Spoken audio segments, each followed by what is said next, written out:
Isa na naman pong tradisyon ang mukhang ayaw po nilang pahalagahan.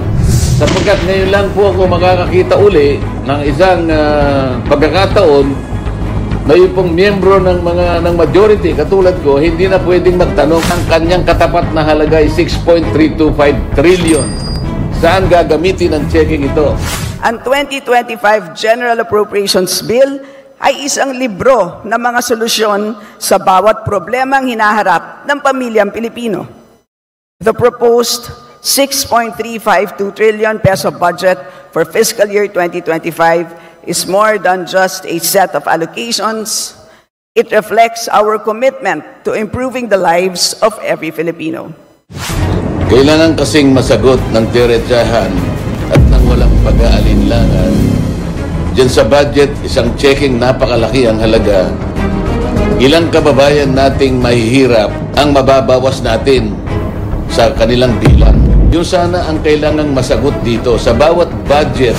Ako po ay nakatalaga sana makapagtanong ng mga ilang bagay sapagkat gusto kong linawin sa panig ng mga constituents na nire-represent natin sa Kongreso ay kinakailangan po na malaman ko kung ano po yung bahagi ng 6.325 trillion pesos ang siyang magiging benepisyo. Ibig sabihin, ang siyang tutulay do sa panig ng mga kababayan nating nasa kapos ng buhay. Alam ko po kasi na dalawa yung target ng ating national budget para sa isang taon, 2025. Kailangan po kasing makapagtanong ako sapagkat gusto kong malaman anong bahagi ng 6.325 trillion na budget natin para sa isang taon ang maaaring maging kabahagi ng mga kababayan nating kapos na kapos sa buhay sapagkat sila po ang pinaka-representa ng aming party list. Ito yung Sagip party list. 1-digit inflation o 9-digit poverty incidence. Nangangahulugan po talagang mababawasan ang mahihirap. Ngunit dahil nga po sa wala namang gumagawa, walang nagsisimula para gawin, mananatili po mahirap yung mahirap. Isa na naman pong tradisyon ang mukhang ayaw po nilang pahalagahan. Sapagkat ngayon lang po ako makakakita uli ng isang pagkakataon na yung pong miyembro ng majority katulad ko, hindi na pwedeng magtanong. Puro lang po yung miyembro ng minority. Hindi po ganun ang tradisyon namin eh. Ang tradisyon namin, mauuna lamang pong magtanong yung minority. Pagkatapos, kasunod na naman ang majority, maging alternate na po yun. Hanggang maubos na yung minority dahil po konti lang sila. Kami ng majority ngayon ang pwede nang magtanong sa lahat ng ahensya. Ngunit hindi po tayo pinayagan, wala po akong magagawa. Ang akin lamang sanang pagtatanong ay nakatuon lamang do sa tinatawag na general principles. Para lang po yung tono ng pagde-deliberate ng budget ay mailagay natin sa wastong perspektiba. Ngunit kagaya nga po ng aking ipinaliliwanag, ayaw na po nila kaming magtanong sapagkat ang tangi nilang layunin ay tapusin kagad ang deliberation ng budget sa plenaryo sa lalong madaling panahon.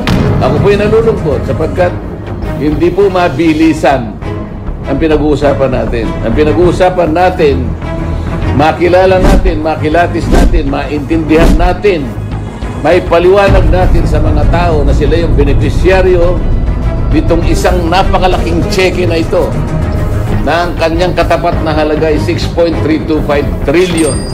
Saan gagamitin ang checking ito? Kailangan kasing masagot ng diretsahan at ng walang pag-aalinlangan. Diyan sa budget, isang checking napakalaki ang halaga. Ilang kababayan nating mahihirap ang mababawas natin sa kanilang bilang. Yung sana ang kailangang masagot dito sa bawat budget na inilalatag natin taon-taon, nasisiguro sana natin na meron tayong napapag-graduate sa kahirapan ng mga kababayan natin hanggang sila ay maubos. So kung gagayahin natin ang China, isang taon lang dapat nag-graduate na lahat sa kahirapan ng ating mamamayan. Ito yung gusto ko sanang masiguro. Ito yung gusto kong masagot ng diretso. Ang problema, hindi kami pinagtatanong. Gusto ko sanang usisahin kung bakit yung Magna Carta na ginawa natin sa loob ng 15 taon, Magna Carta 44, hanggang ngayon ay hindi naipatutupad ng maayos. Walang implementing rules and regulations, walang listahan ng mahihirap na sila ang magiging benepisyaryo nung batas na yon, hindi umuusad, walang ginagawa yung National Anti-Poverty Commission, walang ginagawa ang NEDA para yung listahan na yon ay makuha natin.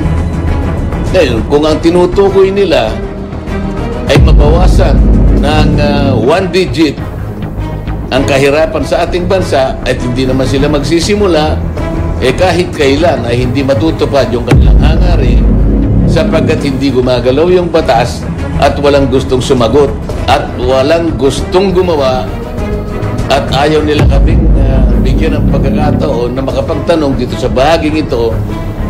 Gayong napaka-importante nito sapagkat ang kinakatawan nga natin ay yung mga mahihirap na kababayan dito sa ating bansa.